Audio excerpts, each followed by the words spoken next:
Bharatiya Janata party के लोग तो वो लोग हैं जो लगातार आंकड़ों में भी झूठ बोलते हैं। मिसमैनेजमेंट की स्टडी ना हो इसीलिए जानबूझ करके गिनती कम बता रहे हैं। डिजिटल कुंभ की बात कही, लेकिन डिजिट अभी तक सरकार नहीं बता पाई।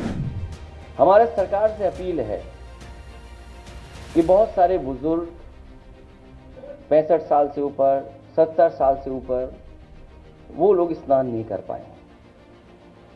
वो स्नान करना चाहते हैं, पुण्य और इस तरह के धार्मिक कार्यक्रमों में शामिल होना चाहते हैं। तो मेरी सरकार से यही अपील है कि एक समय पर 75 दिन का होता था ये कुंभ। महाकुंभ अपने अंतिम पड़ाव में है। कल महाशिवरात्रि का अंतिम स्नान है, जहां एक तरफ उत्तर प्रदेश की योगी सरकार महाकुंभ को सफल बनाने के लिए पुरजोर कोशिश कर रही है, तो वहीं पर समाजवादी पार्टी के राष्ट्रीय अध्यक्ष अखिलेश यादव लगातार महाकुंभ के ऊपर सवाल उठाते हुए दिखाई पड़ रहे हैं। सपा प्रमुख अखिलेश यादव ने कहा है कि इस बार महाकुंभ में श्रद्धालुओं की जैसी दुर्दशा हुई वैसी दुर्दशा कभी नहीं हुई। कुंभ में हुए हादसे और अव्यवस्थाओं ने भाजपा सरकार की पोल खोल दी है। सरकार की नाकामी पूरे दुनिया में देखी गई और प्रदेश की बदनामी पूरे दुनिया में हो रही है। सपा के राष्ट्रीय अध्यक्ष ने प्रदेश मुख्यालय पर आए हुए तमाम कार्यकर्ताओं और नेताओं को संबोधित करते हुए कहा कि महाकुंभ में अभी भी करोड़ों लोग स्नान नहीं कर पाए, लिहाजा कुंभ की अवधि बढ़ाई जानी चाहिए। कुंभ का ऐतिहासिक और पौराणिक आयोजन सदियों से हो रहा है। अखिलेश ने कहा कि कपड़े पहनने से कोई योगी नहीं हो जाता, व्यक्ति व्यवहार और भाषा और आचरण से योगी बनता है।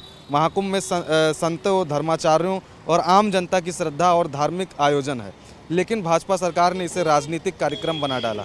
भाजपा सरकार ने आज तक कोई विकास कार्य नहीं किया। सपा के अध्यक्ष ने कुंभ के आयोजन के लिए स्थायी बुनियादी ढांचा विकसित करने की जरूरत थी। इसके लिए सलाह की दरकार हो तो समाजवादी पार्टी देने को तैयार है। कुंभ आयोजन को लेकर केंद्र और यूपी सरकार मिलकर 2 लाख करोड़ रुपए का कार्प्स फंड बनाना चाहिए। अखिलेश ने कहा कि अब संगम के जल पर केंद्र और प्रदेश की सरकारें टकरा रही हैं। केंद्रीय प्रदूषण नियंत्रण बोर्ड और राज्य प्रदूषण नियंत्रण बोर्ड अपनी अपनी रिपोर्ट को लेकर लड़ रहे हैं। इसे देखकर आम जनता ठगा महसूस कर रहा है। तो वहीं पर सरकार ने कुंभ में हुए हादसे और मृतकों के घायलों की सही जानकारी नहीं दी।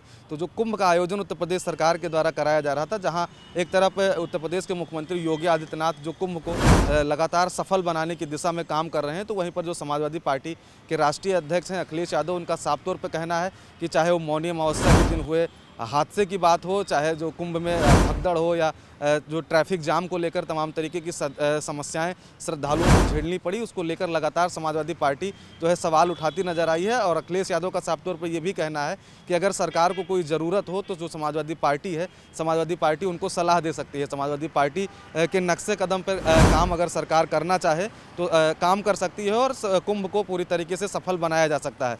और उन्होंने एक बड़ी बात ये भी कही है कि जो तमाम ऐसे लोग हैं जो अभी कुंभ में स्नान नहीं कर पाए हैं, तो जिसको लेकर समाजवादी पार्टी लगातार जो है मांग कर रही है कि कुंभ की अवधि भी बढ़ाई जाए। बीते दिनों एक प्रेस कॉन्फ्रेंस में अखिलेश यादव ने यह भी कहा था कि पहले जो कुंभ हुआ करता था वो 75 दिनों का हुआ करता था। तो कुंभ की अवधि बढ़ाने से जो लोग स्नान करने से बच गए हैं वो लोग भी स्नान कर पाएंगे।